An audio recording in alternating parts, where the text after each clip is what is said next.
Rodolfo, muchas gracias por tener la disposición para hacer esta entrevista con nosotros. Vamos a hablar de feminismo en el marco de esta línea de entrevistas sobre la terapia ocupacional más crítica, ¿cierto? Con un enfoque más social, más político. Has estado trabajando el tema del feminismo en los últimos años y he leído un par de artículos que has presentado donde tú has declarado que la terapia ocupacional en su esencia es una disciplina feminista. Me gustaría que pudieses contarnos un poquito, profundizar esa idea. Sí, mira, uno de los elementos que yo creo que ha sido más interesante para el desarrollo de la terapia ocupacional ha sido principalmente el desarrollo de las mujeres, ¿no? Dentro de la misma disciplina. Y hay una historia que es una historia bastante poco común sobre el desarrollo feminista de la terapia ocupacional, principalmente desde los inicios de la disciplina, porque habitualmente en los libros de texto la perspectiva que es más clásica es una perspectiva más bien androcéntrica, ¿no? Centrada como en los pioneros, en los varones importantes fundadores como Meyer, Barton, Danton, Geithner. Por lo tanto, hay toda una perspectiva que he ido desarrollando en mi tesis, ¿no? La desarrollé en mi tesis de doctorado sobre investigar a estas mujeres pioneras en el desarrollo de la terapia ocupacional. Y en ese camino, mi intención inicial era centrarme más bien en sus aspectos biográficos, conocer sus vidas, quiénes eran estas mujeres, cuáles fueron los aportes que hicieron, ¿no? Y efectivamente, para poder entender ese proceso hay que entender un proceso más macro, ¿no? que se enmarca principalmente en lo que se entendió como la primera ola del feminismo. Ahora, hay polémica respecto a si efectivamente esa es la primera ola, ¿no? Porque hay toda una perspectiva de estudios, no sé, postcoloniales, por ejemplo, descoloniales, que lo que han hecho es cuestionar de dónde nos contamos esta historia. Pero bueno, independiente de eso, existe un consenso más bien de esta mirada occidentalizada, sí, que esta primera ola del feminismo aparece a fines del siglo XIX, principios del siglo XX. Entonces, en todo ese contexto es cuando comienzan a aparecer estas primeras mujeres que, en el fondo, lo que hacen es dejar o comenzar a profesionalizar sus trabajos de voluntariado. Sí. Entonces, en este contexto, lo que empieza a ocurrir es que muchas de estas mujeres comienzan a manifestarse respecto a la necesidad de poder participar en la sociedad. Sus argumentos tenían que ver con poner sus características, entre comillas, femeninas, ¿no?, al servicio de la comunidad, ¿no? Entonces, todas estas perspectivas han hecho, yo siento que la terapia ocupacional tenga una perspectiva muy inclusiva, ¿no? Una perspectiva diferente a otras disciplinas, ¿no? Bueno, ahí también hay otras cosas que juegan, ¿no? Otra epistemología, como el pragmatismo, ¿no? Hay otras corrientes que también hacen que la terapia ocupacional tenga una identidad particular, ¿no? Pero yo creo que hay un desarrollo histórico de la perspectiva feminista que es muy interesante para la terapia ocupacional. Y por otro lado, cuando pensamos en la terapia ocupacional feminista en términos más actuales, por ejemplo, yo creo que ahí hay una mirada que tiene que ver directamente con el fin de la terapia ocupacional, en términos de inclusión, en términos de equidad, ¿no? En términos de valorar la diferencia, la diversidad, que tienen muchos puntos en común con varios feminismos, ¿no? Con varios de estos feminismos. Entonces yo creo que hay dos miradas súper interesantes que pueden articular la disciplina del feminismo. Y cuando tú hablas de estos feminismos, ¿no?, una gama enorme que hay, que el mismo feminismo ha ido evolucionando de manera muy fuerte a través del tiempo, ¿dónde sitúas tu estudio? ¿Te adscribes más dentro de lo que has abordado la terapia ocupacional a algún tipo de feminismo? Sí, a ver, el feminismo como un gran paraguas, como entendiendo desde el momento en que se acuña el término a fines del siglo XIX, comienza a generar también distintas polémicas, ¿no? Con otros tipos de feminismos que aparecen después a mediados de siglo, ¿no? En los 60, el feminismo negro, que viene a cuestionar este feminismo de estas mujeres blancas, ¿no?, acomodadas, de clase media. Y después los feminismos más chicanos, que tienen una perspectiva también desde la inmigración, que también han hecho cuestionamientos. Entonces hay como mucha diversidad en ese sentido. Yo conocí el feminismo desde la filosofía de la ciencia, que es una disciplina súper tradicional, súper androcentrista, una disciplina muy positivista, una disciplina muy bonita, pero criticada al mismo tiempo, ¿no? Y, a ver, existen también muchas corrientes dentro, ¿no? Pero en general tiene como esta perspectiva de comprender o analizar qué es la ciencia desde sus bases. Entonces, una de esas corrientes de la filosofía de la ciencia hace un cruce con el feminismo, ¿sí? Y en ese cruce aparecen los estudios de ciencia, tecnología y género. Okay. O también se han llamado estudios feministas sobre la ciencia. Y lo que han hecho estos estudios básicamente tiene que ver con tres como objetivos principales. El primero tiene que ver con reconocer el rol de las mujeres en la ciencia, haciéndose la pregunta de por qué hay tan pocas mujeres en la ciencia. ¿Cuáles son las razones? ¿Cuáles son las causas? ¿Los motivos? ¿No? ¿Por qué hay una disminución, ¿no? Cuantitativamente? Sí. Y lo segundo tiene que ver con pensar que si es que estas mujeres hicieron algo, ¿qué hicieron? Y por qué lo que hicieron, que efectivamente si en cantidad fue menor de los varones, ¿por qué no se reconocen en la historia estas perspectivas que desarrollaron las mujeres, ¿no?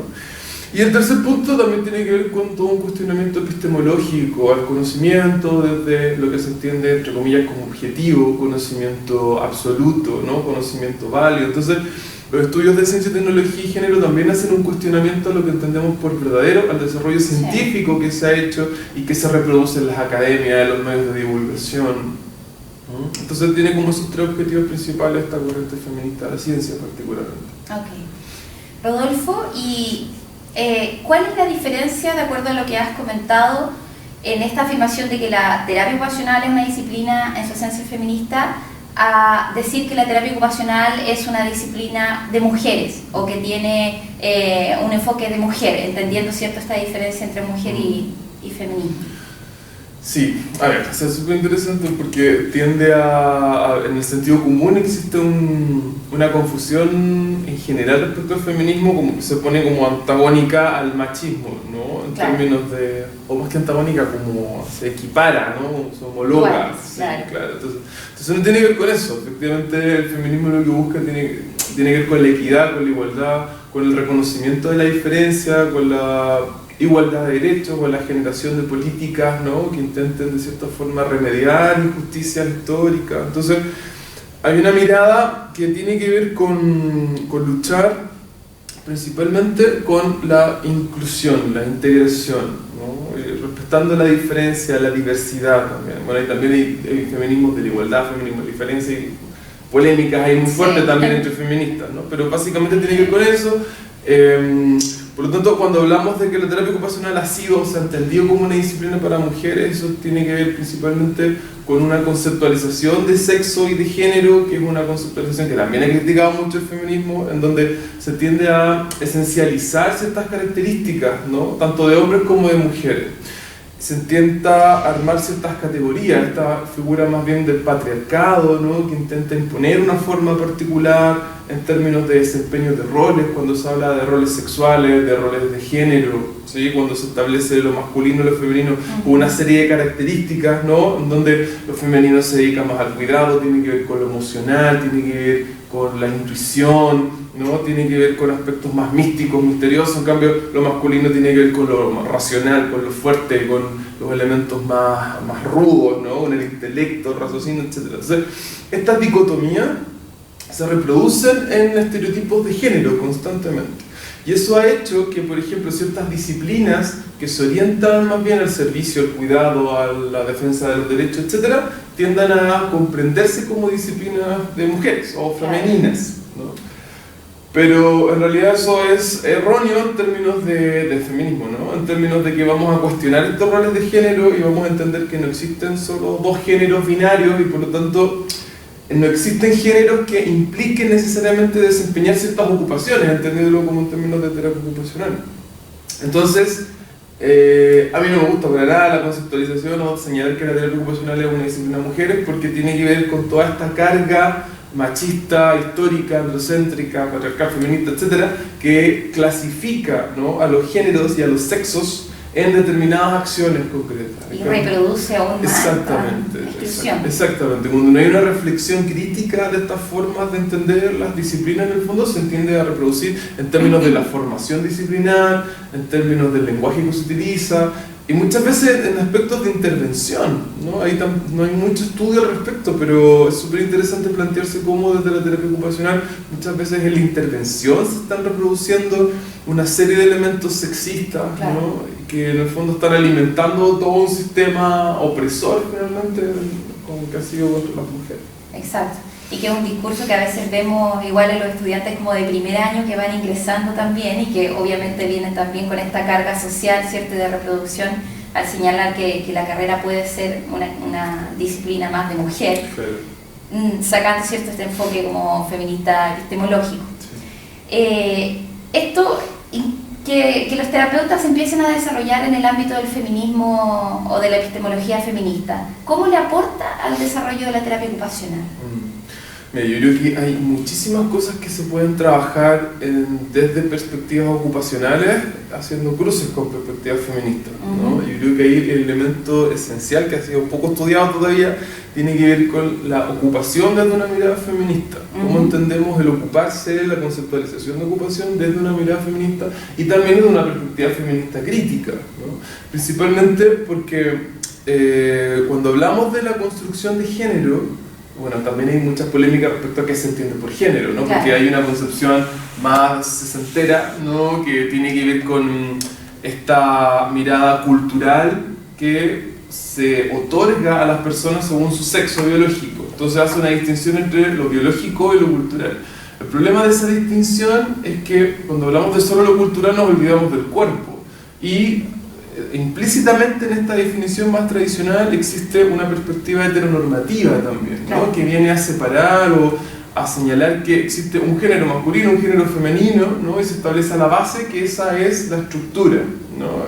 Por lo tanto, tiene que haber una atracción, tiene que haber un deseo, hay un cuerpo específico, etc. Entonces, se ha hecho un montón de crítica a esa conceptualización de género. Hay una mirada que ha dado origen a todas las perspectivas queer, ¿no?, la teoría queer, que tiene que ver con lo que ha propuesto Judith Butler sobre la conceptualización de género, en donde ella señala que finalmente las personas vamos a performar el género, pero no performar en términos como de performance performativo, no sé, de disfrazarte para hacer otro género, no, tiene que ver con todos los actos discursivos, los actos del día a día, las relaciones que establecemos con las personas, cómo nos movemos, cómo nos hablamos, cómo vivimos, ¿no?, cómo nos vestimos. Por tanto, entender que el género performativo tiene que ver con todas estas características que hacen que desempeñemos géneros. Y en función de eso hay todo un sistema externo de castigo y recompensa. ¿Sí? Yo tengo una colega, porque justamente esta semana tuve un curso de feminismo como profundizando en perspectivas interseccionales.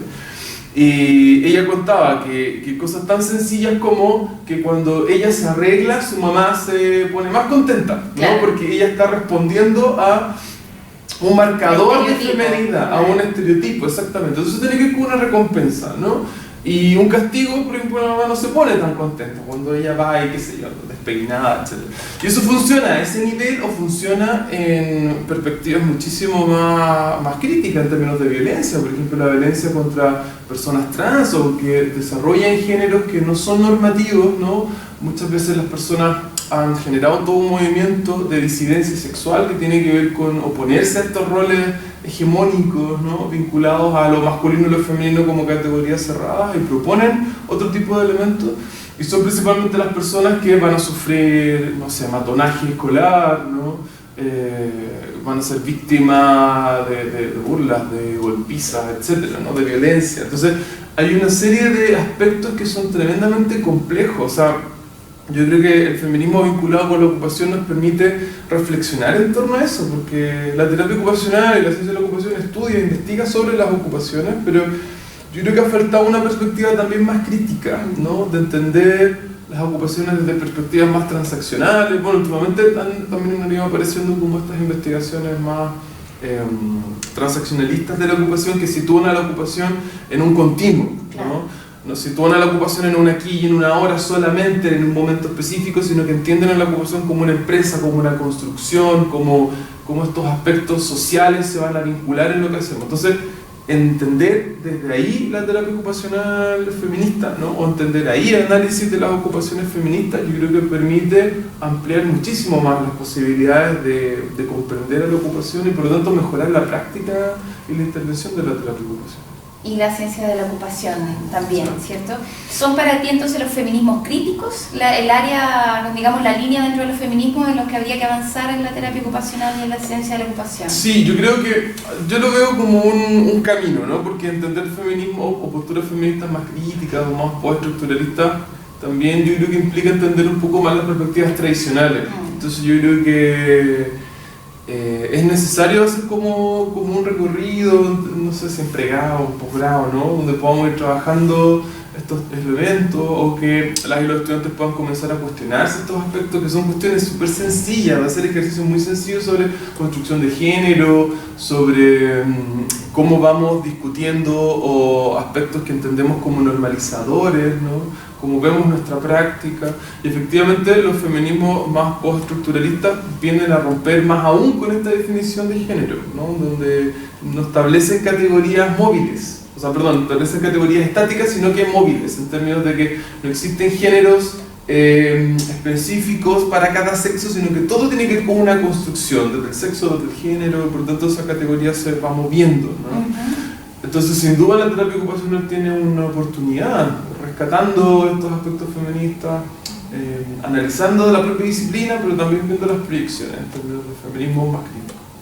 Y para ir finalizando, Rodolfo, esta oportunidad que tú mencionas que tiene la terapia ocupacional, si nosotros como disciplina la tomamos y profundizamos en el tema del feminismo para entender nuestros orígenes, ¿cierto?, nuestra historia y la conformación actual de la disciplina, ¿cómo observas tú el futuro de la terapia ocupacional o de la ciencia de la ocupación en el caso que el feminismo se tome como un lugar importante en los estudios de la disciplina?